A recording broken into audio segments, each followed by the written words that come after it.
तो सबसे पहले तो नमस्कार सबको। कैसे हो? बढ़िया बढ़िया। अच्छा, तो हम बात कर रहे थे इतिहास में किसकी? बौद्ध धर्म की।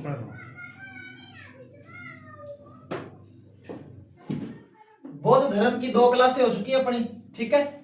आज अपनी अंतिम क्लास है बौद्ध धर्म की। आज अपने बौद्ध धर्म क्या कर जाएंगे, पूरा कर जाएंगे, ठीक है।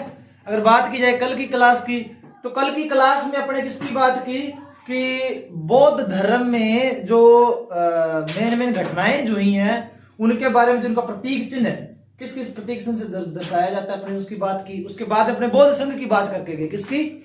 बौद्ध संघ की बात की कि किस तरह से बौद्ध संघ में चोरी करने वाले या फिर जो ऋणी व्यक्ति हैं या दास है या फिर राजा का दास है, उनको क्या है कि बौद्ध संघ में प्रवेश नहीं दिया जाता। और खास तौर से एक नोट लगाने वाली चीज ये थी कि महिलाओं को प्रवेश नहीं था। महिलाओं को प्रवेश कब दिया गया? जो महात्मा बुद्ध का प्रधान शिष्य है कौन? आनंद, उसके कहने पर क्या है, बौद्ध संघ में महिलाओं को प्रवेश दिया गया। और बौद्ध संघ में प्रवेश पाने वाली पहली जो महिला भिक्षुणी थी, कौन थी? प्रजापति गौतमी। प्रजापति गौतमी कौन है? महात्मा बुद्ध की सौतेली माता। उसको क्या है कि बौद्ध संघ में सबसे पहले प्रवेश दिया गया महिला के रूप में। और नोट लगा के लिखने वाली चीज एक ये थी कि बौद्ध संघ में प्रवेश पाकर 2 ऐसे शिष्य है। एक तो कौन है? डाकू अंगुलीमाल कौशल का, ठीक है। और वैशाली एक नगर वधु जो होती है, बहुत ही सुंदर होती है, जिसका नाम अमरपाली मिलता है, वो भी दोनों क्या थे? महात्मा बुद्ध के शिष्य थे, ठीक है। अपने इसकी बात की। फिर बात अपने किसके करके गए?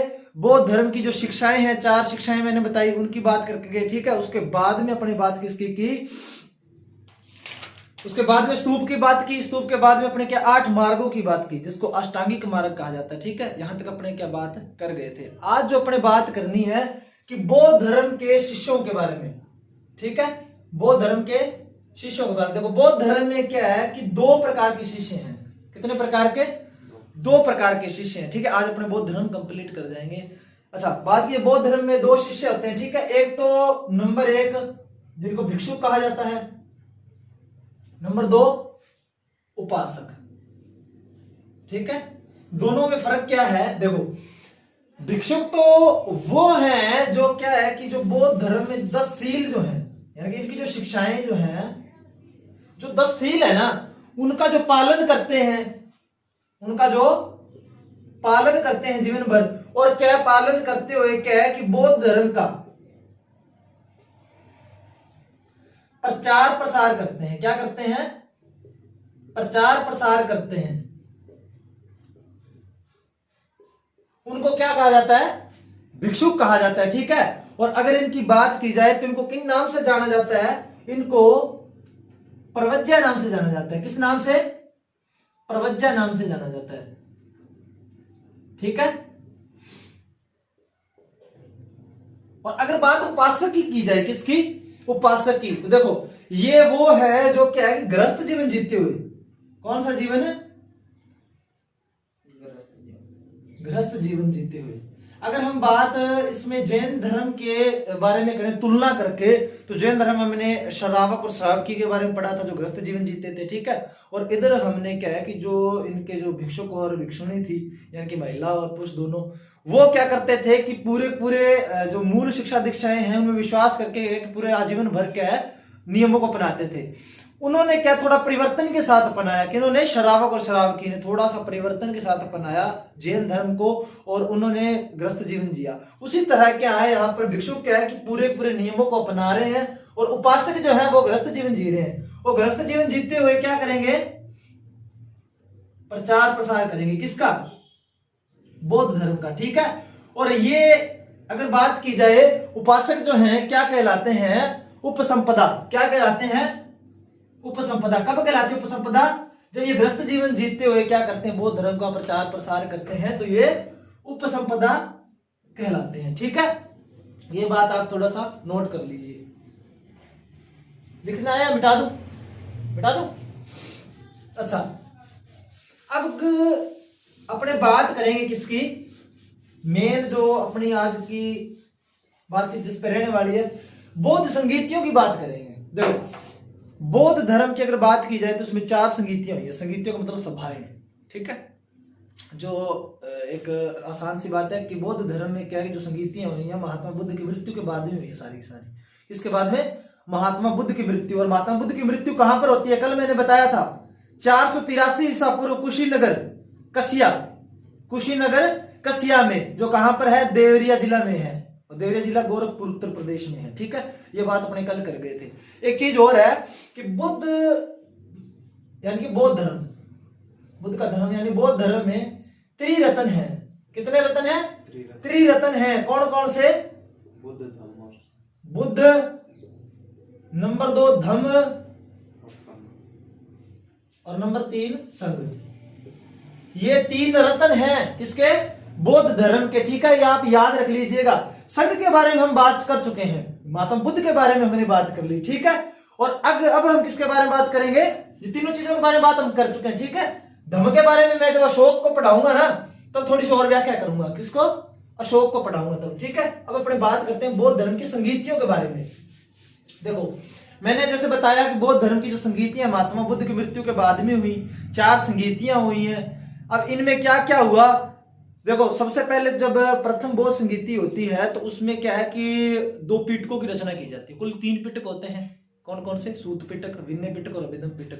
2 पिटक, सूत पिटक और विनय पिटक की रचना पहली बौद्ध संगीति में की जाती है। उसके बाद में दूसरी जो संगीति होती है उसमें अपना जो बौद्ध धर्म है अगर उसकी बात की जाए तो उसमें 2 भागों में, मतलब वो किसने 2 भागों में, मतलब क्या है कि उसको डिवाइड कर लिया जाता है। जो मूल शिक्षा दीक्षाएं हैं उसमें विश्वास करने वाले एक तरफ हो जाते हैं और जिसको परिवर्तन के साथ अपनाते हैं वो एक तरफ हो जाते हैं। ठीक है, उसके बाद में तीसरी जो स्थिति आती है उसमें अभिधम पिटक की रचना की जाती है। और अंतिम में क्या होता है कि इसमें जो 2 भाग हो जाते हैं इसके, कितने 2 भाग हो जाते हैं इसके बौद्ध धर्म के, एक तो हीनयान और दूसरा महायान। इसके बारे में अपनी बात करते हैं। ठीक है, सबसे पहले नंबर 1 बौद्ध संगीति। ये सभाएं होती हैं। क्या? संगीतियां जो होती हैं सभाएं होती हैं। ठीक है, अच्छा, प्रथम बौद्ध संगीति की अगर बात की जाए तो 483 ईसा पूर्व कब हुई? 483 ईसा पूर्व। और अगर बात की जाए तो भगवान, ये नोट लगा के लिखने वाली चीज है कि भगवान बुद्ध जो होते हैं उनकी मृत्यु के बाद में हुई है। भगवान बुद्ध की मृत्यु के बाद में। ठीक है, भगवान बुद्ध की मृत्यु के बाद में हुई। और अगर बात की जाए कि हुई कहां, तो कल भी मैंने बताया था कि हुई कहां, तो राजगृह की जो सप्तपर्णी गुफा जो होती है ना उसमें हुई। सप्तपर्णी गुफा राजगृह में। ठीक है, अजातशत्रु के टाइम मगध का जो नरेश होता है कल मैंने बताया था। ठीक है, शासनकाल किसका था? अजातशत्रु। ठीक है, अजातशत्रु जो मगध नरेश हैं। अजात है सर। ठीक है, क्या सर? अच्छा, अब अपने बात करते हैं कि अध्यक्ष कौन था। ठीक है,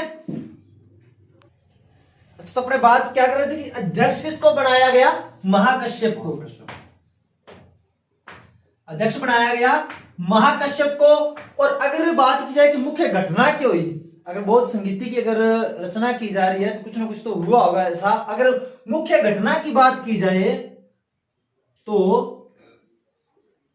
इसमें 2 पिटक रचे गए। 2 पिटक रचे गए। कौन कौन से? एक तो सूत पिटक और एक विनय पिटक। कुल 3 पिटक है।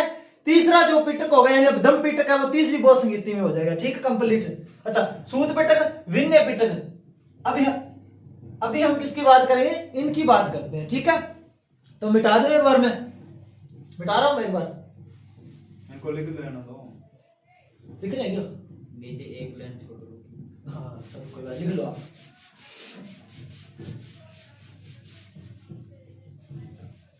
देखो, अब बात कर रहा हूं मैं किसकी? देखो, सबसे पहले सूत पिटक की बात करेंगे।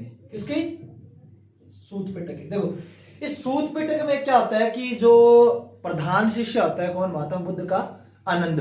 वो क्या करता है कि इसको रचता है, ठीक है। और अगर इसमें बात की जाए जिसमें महात्मा बुद्ध जो है अपने उनके उपदेशों को बताया गया है, ठीक है, जिनको जातक कथाएं कहते हैं, उनके बारे में इसमें उल्लेख किया गया है। किसके द्वारा उल्लेख किया गया? आनंद के द्वारा उल्लेख किया गया, ठीक है।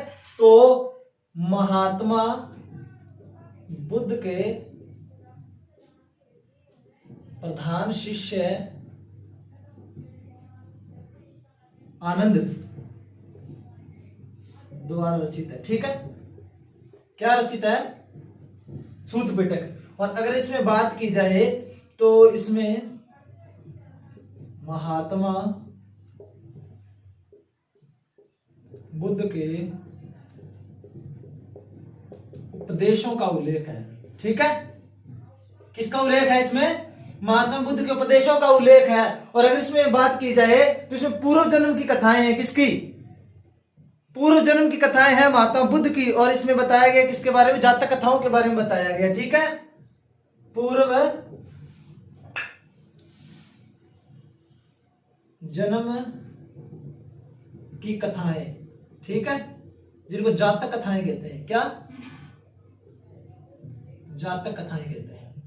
उनके बारे में उल्लेख है किसमें? सूत पिटक में। और अगर बात की जाए तो इनको बौद्ध धर्म का, इन सबको, इनको बौद्ध धर्म का एनसाइक्लोपीडिया, एनसाइक्लोपीडिया मतलब क्या? आईना दिखाने वाला हो गया, ठीक है। क्या? एनसाइक्लोपीडिया कहा जाता है, एनसाइक्लोपीडिया कहा जाता है, ठीक है। क्या कहा जाता है? इसको बौद्ध धर्म का एनसाइक्लोपीडिया कहा जाता है, ठीक है। किसको? किसको कहा जाता है? इसको। हाँ बिल्कुल, ठीक है।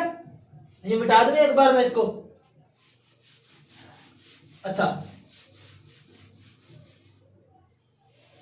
अब देखो इसके बाद में नंबर 2 कौन सा पिटक आ गया अपने? विन्य पिटक। देखो जो विन्य पिटक जो है, इसकी रचना की उपाली ने। किसने की? उपाली ने।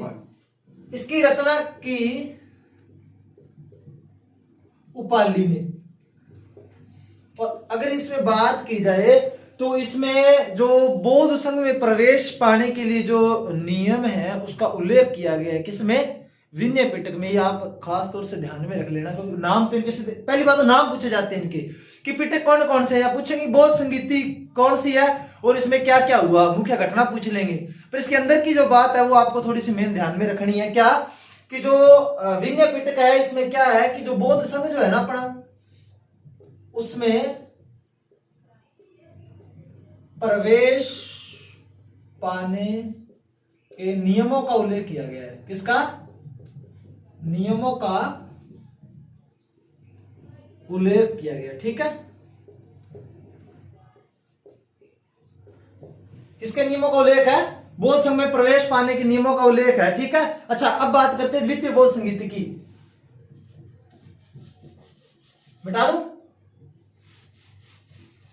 देखो जो द्वितीय बौद्ध संगीति है अगर उसकी बात की जाए तो 383 ईसा पूर्व में हुई। कब हुई? 383 ईसा पूर्व वैशाली में हुई द्वितीय बौद्ध संगीति। देखो जो द्वितीय बौद्ध संगीति है वो वैशाली में होती है 383 ईसा पूर्व में। और ये शासक कौन होता है इस टाइम का? कालाशोक। काक वर्ण, बहुत काले रंग का होता है कहते हैं, ठीक है। इतना ज्यादा काला होता है कि पूछे मत, ठीक है, इतना ज्यादा काला होता है। देखो 383 ये काला शोक है, अजातशत्रु है। इसके बारे में जस्ट अगला टॉपिक जो महाजनपद काल उसमें बिल्कुल डिटेल से है सारा कुछ, ठीक है। एक बार अपने बौद्ध धर्म की बात करें। 383 ईसा पूर्व जगह वैशाली, जगह कौन सी है? वैशाली। और अगर बात की जाए किसकी कि शासनकाल किसका था तो कालाशोक। इसको काक वर्ण भी कहते हैं। वर्ण का मतलब रंग होता है, ठीक है। वर्ण क्या होता है? रंग होता है, यानी कि काले रंग का होने का कारण उसको काला अशोक कहा जाता है। और अध्यक्ष कौन होता है? सब्बाकामी। सब्बाकामी को अध्यक्ष बनाया जाता है। इसके और भी नाम मिलते हैं अपने को, सर्वकामी या यशाचार्य, सर्वकामी या फिर यशाचार्य भी इनका नाम अपने को मिलता है। ठीक है, ये अध्यक्ष बनाए जाते हैं। अच्छा, अब मुख्य घटना की बात करते हैं अपने कि इसमें मुख्य घटना क्या हुई। तो इसमें मुख्य घटना ये हुई कि जो 10 शीलें बताई ना मैंने, जो 10 नियम बताए हैं किसके? बौद्ध धर्म के, उनके अनुपालन को लेकर के विवाद हो जाता है। जो उन 10 शीलों को क्या है कि बिल्कुल हुबहू वैसे के वैसे अपनाते हैं, वो तो क्या पूर्वपंथी यानी तेवरवादी बन जाते हैं। वो जिसको थोड़ा सा परिवर्तन के साथ अपनाते हैं, ठीक है, जो इसको थोड़ा सा परिवर्तन के साथ अपनाएंगे वो पश्चिमीवादी कहलाएंगे। ठीक है, जिनको क्या कहा जाता है? अपने सांधी कहा जाता है। ठीक है, इसकी बात कर लेते हैं अपने कि 10 शीलों को लेकर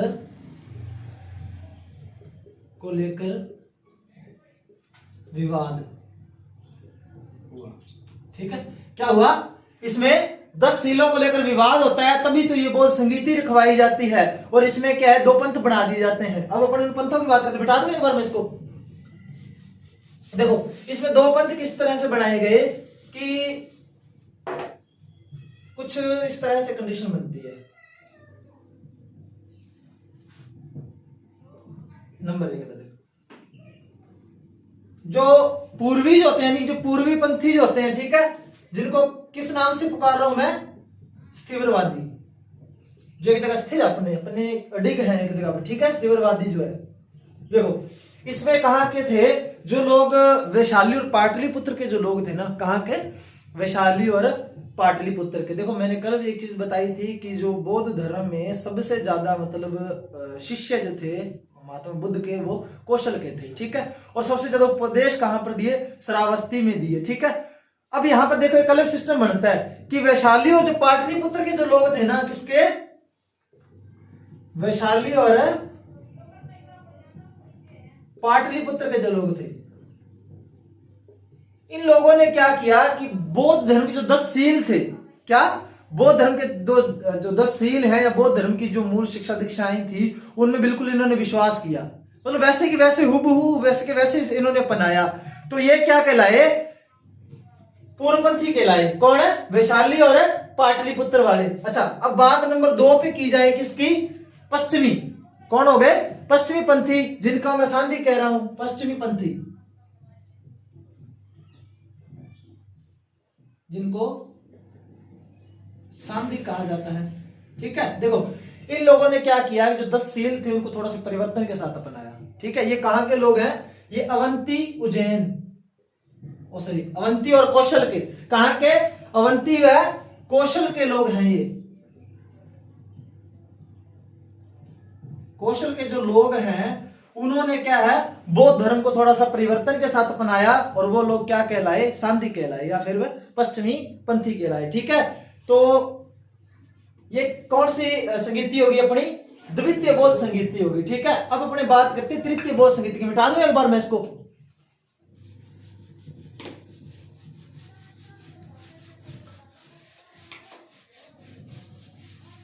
अब देखो, अब बात करते हैं तृतीय बौद्ध संगीति की।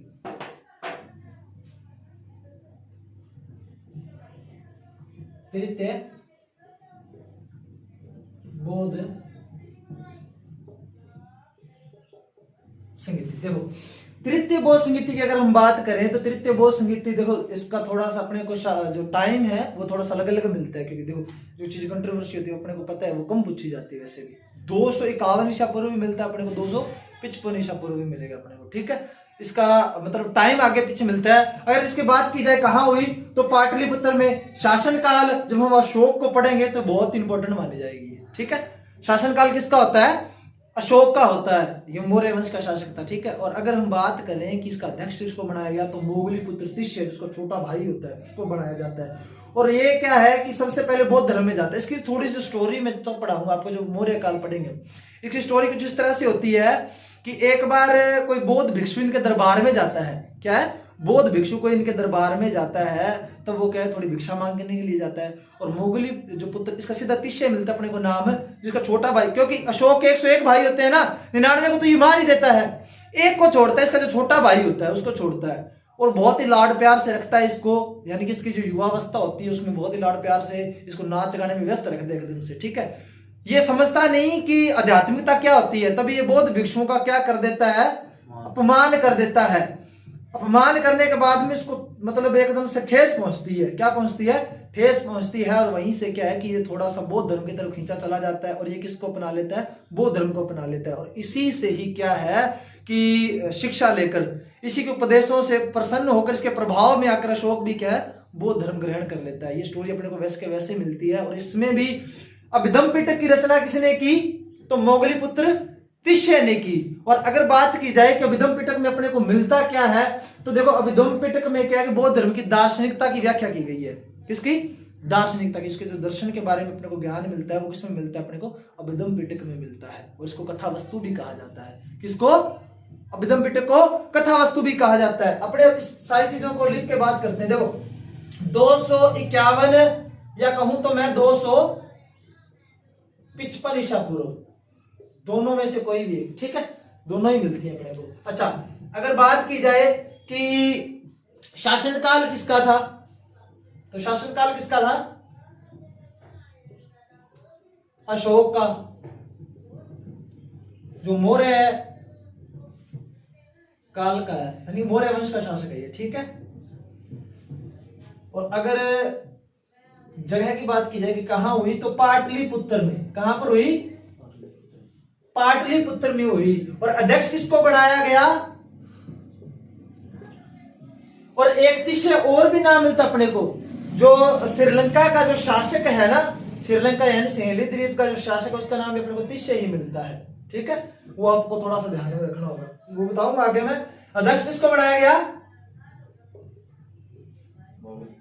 मोगली पुत्र तिष्य को बनाया गया। ठीक है, मोगली पुत्र तिष्य को बनाया गया। और अगर बात की जाए तो इसमें मुख्य घटना क्या हुई, तो मुख्य घटना जैसे अभी भी मैं बता के गया कि मुख्य घटना जो तीसरा पिटक है, ये कितने नंबर का पिटक है? 3 नंबर का तीसरा, यानी कि अभिधम पिटक जो है,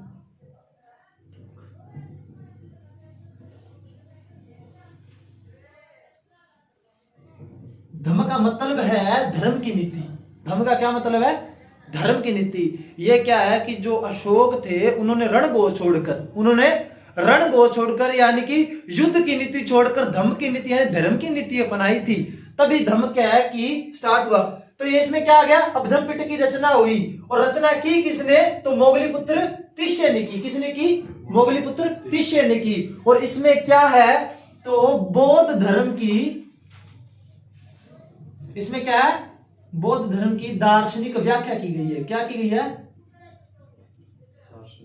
दार्शनिक व्याख्या की गई। किसके द्वारा की गई है? मोगली पुत्र तिष्य के द्वारा। एक बार बिठा दूं मैं, ठीक है, 2 लाइन नहीं हो रही इसके बारे में, तृतीय बौद्ध संगीति के बारे में। समझ में आ रही है ना बात? देखो, जो तृतीय बौद्ध संगीति जो हुई उसमें जो ये अभिधम पिटक जो रचा गया उसको कथा वस्तु भी कहा जाता है। क्या नाम से पुकारा जाता है? किस नाम से पुकारा गया इसको? कथा वस्तु के नाम से पुकारा, यानी कथा वस्तु भी कहा जाता है। ठीक है, इसको कथा वस्तु भी कहा जाता है। किसको? अभिधम पिटक को, जिसकी रचना मोगली पुत्र तिष्य ने की। और ये मौर्य काल का ही क्या माना जाता है? मतलब व्यक्ति माना जाता है, क्योंकि ये छोटा भाई होता है उसका। किसका? अशोक का।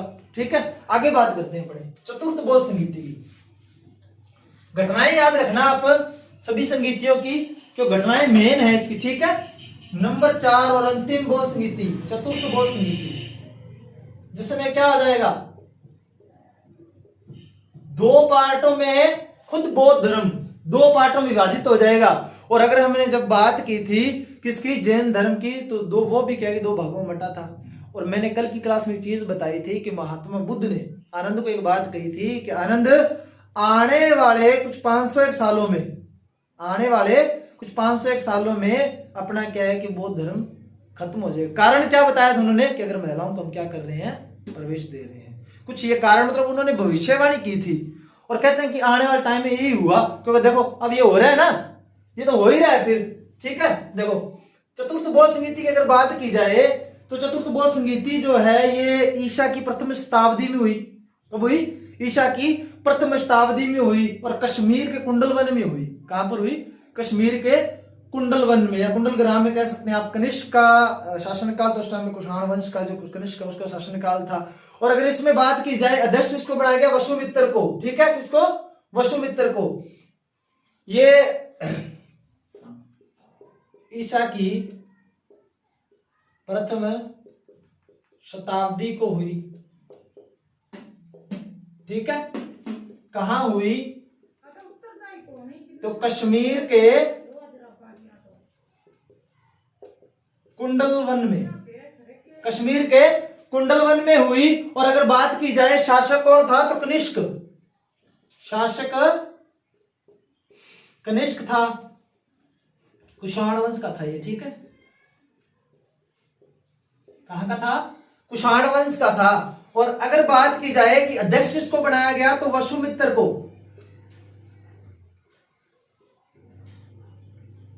अध्यक्ष बनाया गया वसुमित्र को।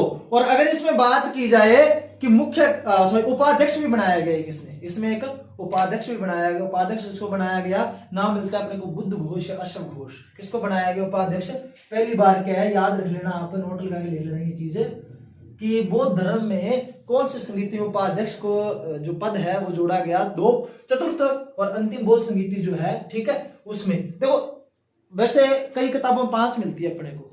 कई किताबों में कितनी मिलती हैं? 5 मिलती हैं। असल बात यह है कि वो जो 5वीं जो बौद्ध संगीति बताई जाती है वो महाधर्म सम्मेलन था।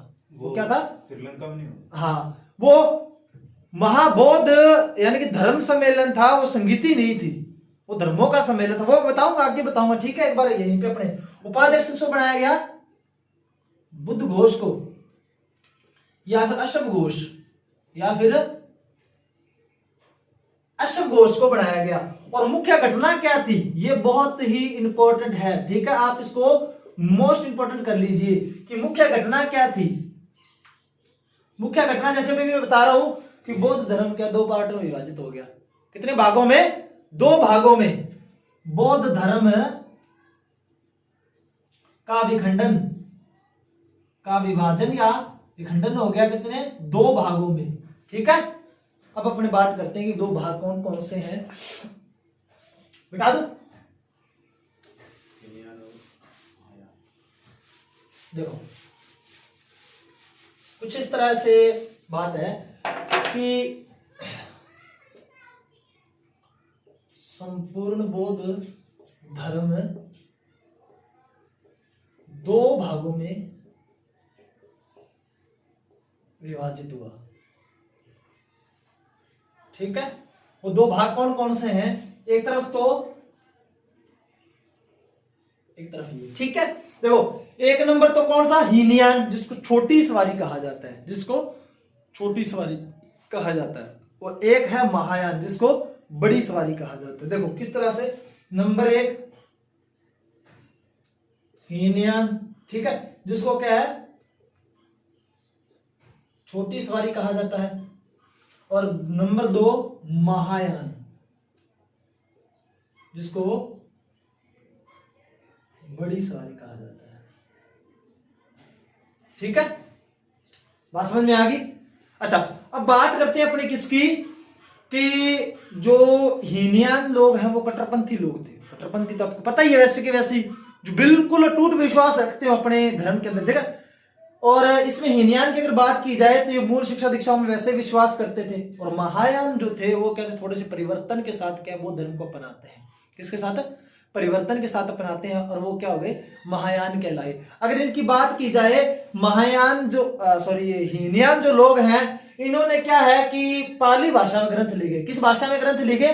पाली भाषा में। और इन्होंने क्या है? संस्कृत भाषा में क्या है? बौद्ध धर्म के ग्रंथ लिखे। ठीक है, ये आप बात थोड़ी सी ध्यान में रख लीजिएगा। इनकी अगर बात की जाए, इनका नेता किसको बनाया गया? तो इनका नेता बनाया गया नागार्जुन को। किसको? नागार्जुन को। नागार्जुन के बारे में अपने क्या है, खूब बातें करेंगे, ठीक है। अच्छा, अब बात कर लेते हैं हीनयान के बारे में। देखो, हीनयान ये वह है शाखा है जिसने बौद्ध धर्म को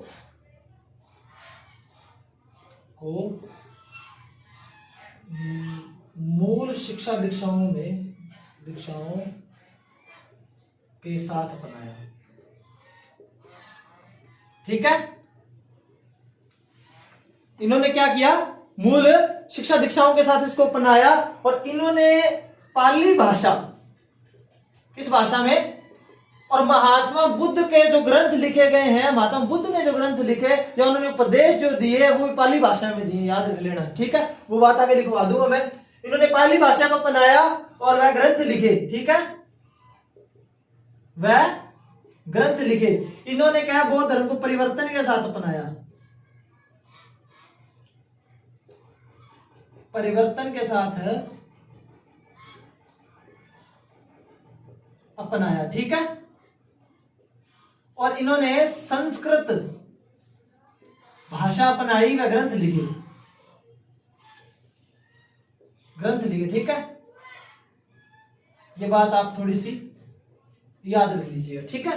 अब अपने बात करते हैं किसकी, कि देखो इधर वसुमित्र था, ठीक है, इनका नेता कौन था? वसुमित्र जी थे, जो इस बौद्ध संगीति के क्या कर रहे हैं? लीडर हैं, यानी कि नेता जो थे इनके, ठीक है।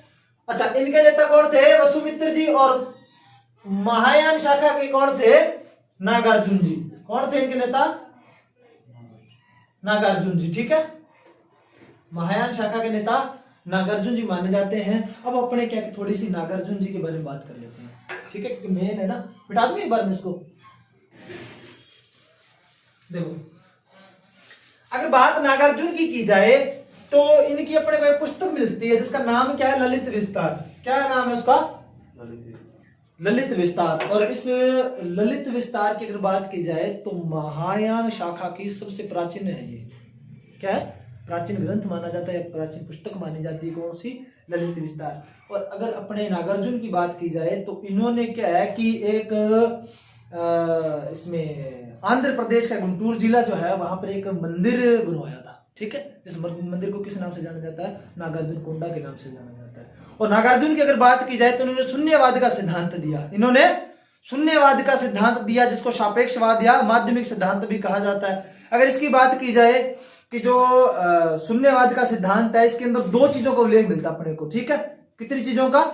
दो चीजों का उल्लेख मिलता है। पहले में तो क्या है कि जो शून्यवाद के सिद्धांत में नागार्जुन ने यह बताया है कि कोई अगर कारण होता है, किसी कारण की वजह से ही क्या है, किसी कार्य का जन्म होता है, किसी कारण की वजह से ही कार्य का जन्म होता है। और दूसरे में क्या बताया है शून्यवाद के सिद्धांत में कि हमारा जो मस्तिष्क है वो कभी सोता नहीं, हमारा मस्तिष्क सोता नहीं। कहने का मतलब हमारे विचार कभी शून्य नहीं होते, हमारे विचार कभी सोते नहीं, हम सपनों में भी क्या है कहीं के कहीं चले जाते हैं, ये हमको भी पता है। ये कौन कहते हैं? नागार्जुन जी कहते हैं। वो शून्यवाद का सिद्धांत किनको माना जाता है, ठीक है। ये अपने बात है नागार्जुन के बारे में करते हैं। देखो, नागार्जुन के बारे में एक चीज तो मैंने बताई थी कि नेता किसके हैं? महायान शाखा के नेता हैं, ठीक है। इनकी एक पुस्तक मिलती है अपने को, पुस्तक का क्या नाम है? ललित विस्तार। और ये जो ललित विस्तार जो पुस्तक है ना, ठीक है, ये लिख लेना आप कि महायान शाखा की सबसे प्राचीन किताब कह दो चाहे आप इसको, ठीक है, पुस्तक कह दो आप, ठीक है। ये सबसे प्राचीन पुस्तक है या ग्रंथ कह दो आप इसको, ठीक है। और अगर हम बात करें नागार्जुन के बारे में तो नागार्जुन ने, जैसे मैंने बताया कि आंध्र प्रदेश के गुंटूर जिला में, आंध्र प्रदेश के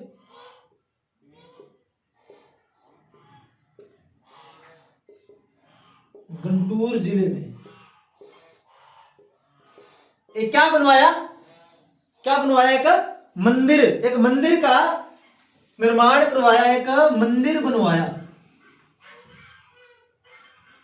जिसे किस नाम से जाना जाता है? नागार्जुन कोंडा। ये आपको इतिहास में खूब पढ़ने को मिलेगा।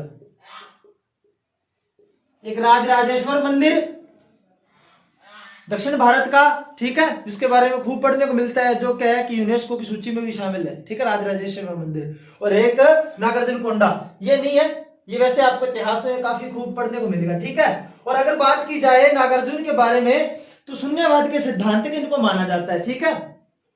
देखो, अगर इसके बीच में एक छोटी सी बात एक और आ गई कि जो महात्मा बुद्ध का सबसे बड़ा स्तूप जो है वो बोरोबुदुर में है।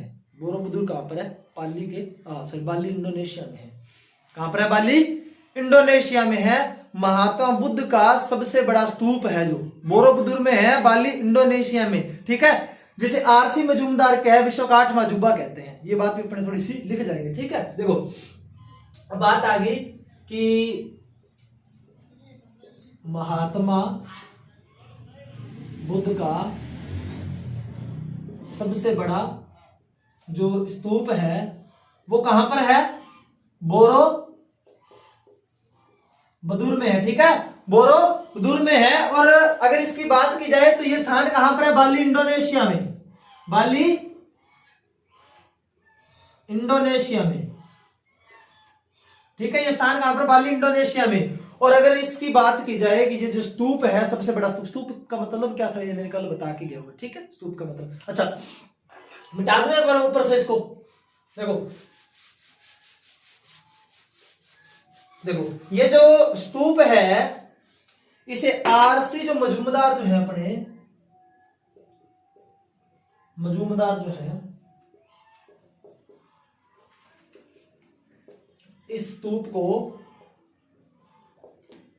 विश्व का क्या कहते हैं? 8वां अजूबा। क्या कहते हैं कि ये विश्व का क्या है? 8वां अजूबा है। क्या? बौद्ध धर्म के अंदर जो बौद्ध धर्म का जो जाकू महात्मा बुद्ध का, ठीक है, सबसे बड़ा जो स्तूप है जो कहां पर? बोरोबुदुर इंडोनेशिया में है। वो क्या है? विश्व का सबसे बड़ा विश्व का 8वां अजूबा माना जाता है। किसके द्वारा? आरसी मजूमदार के द्वारा, ठीक है, ये कहते हैं। अच्छा, फिर नागार्जुन की बात की जाए तो जैसे मैं भी बता रहा था कि जो नागार्जुन है उनको शून्यवाद का सिद्धांत माना जाता है। यानी कि शून्यवाद का सिद्धांत किसने दिया? इन्होंने शून्यवाद का सिद्धांत दिया, ठीक है, शून्यवाद का सिद्धांत दिया, जिसको अपने क्या सापेक्षवाद भी कह सकते हो या फिर माध्यमिक सिद्धांत भी कह सकते हो, ठीक है। अच्छा, अब बात करते हैं कि शून्यवाद के सिद्धांत के अंदर देखो इसमें 2 प्रकार की शून्यताएं हैं। कितने प्रकार की? 2 प्रकार की। किस तरह से? 2 प्रकार की शून्यताएं लिख देता हूं आपको। देखो, नंबर 1 तो इसमें इसने बताया है कि अस्तित्व शून्यता की शून्यता का अस्तित्व कैसे जन्मता है। एक तो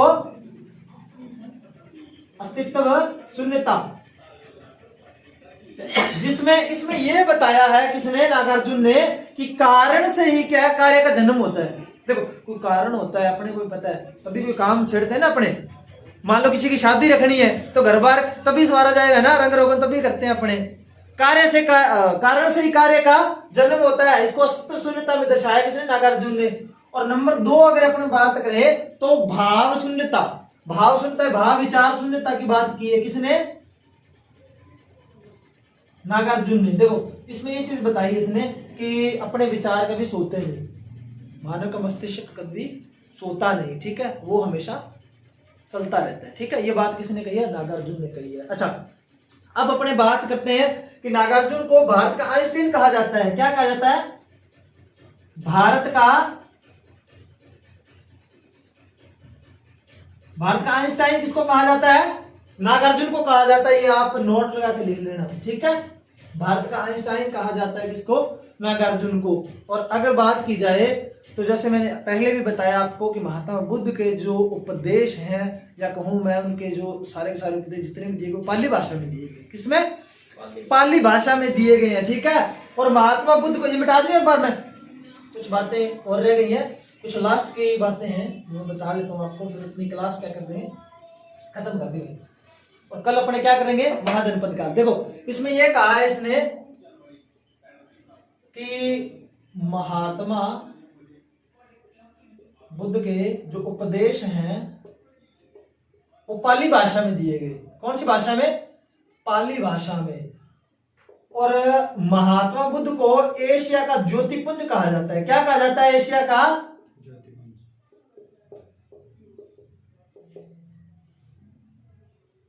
ज्योतिपुंज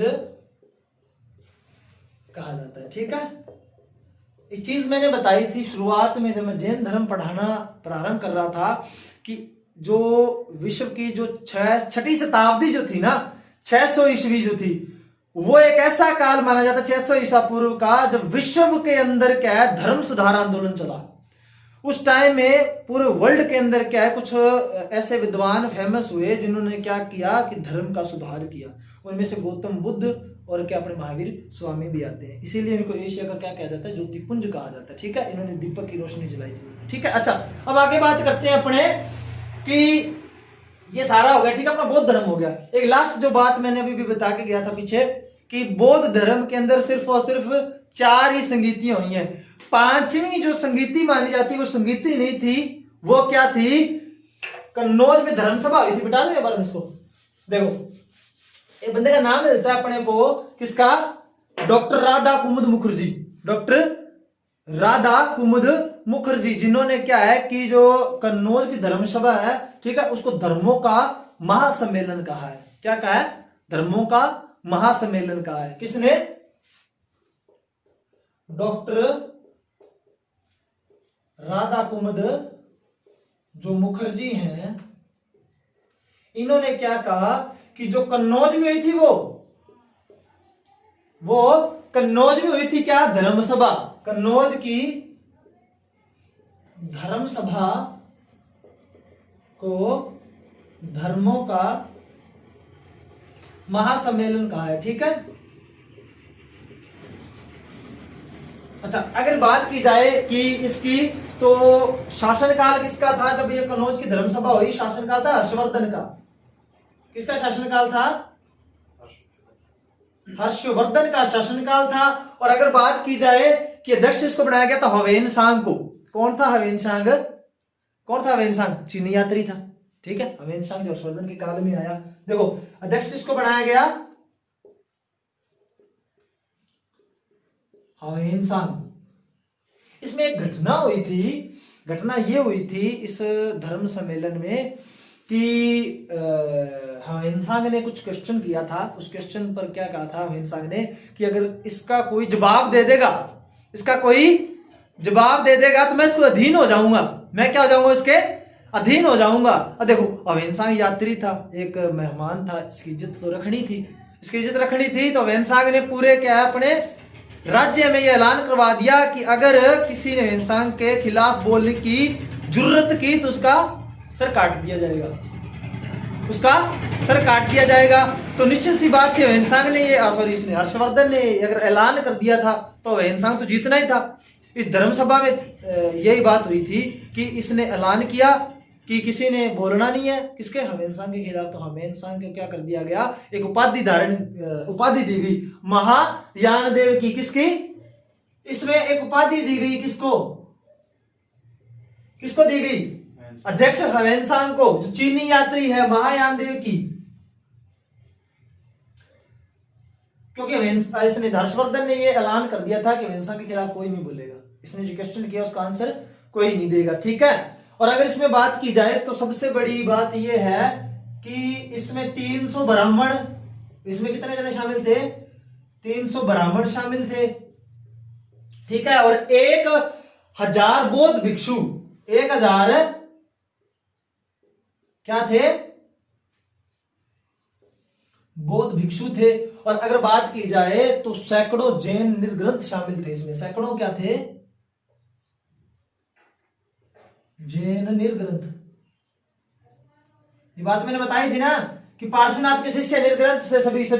सिद्धार्थ किसके? महावीर स्वामी के पिताजी जो उसके शिष्य थे पार्श्वनाथ के, वो निर्ग्रंथ थे और महावीर स्वामी निर्ग्रंथ थे। ठीक है, ये बात मैंने पहले बता दी। अपना बौद्ध धर्म क्या हो गया? कंप्लीट हो गया। ठीक है, तो आज की क्लास अपने यहीं पे समाप्त करते हैं और कल अपने क्या करेंगे? महाजनपद काल करेंगे। ठीक है, कल महाजनपद काल।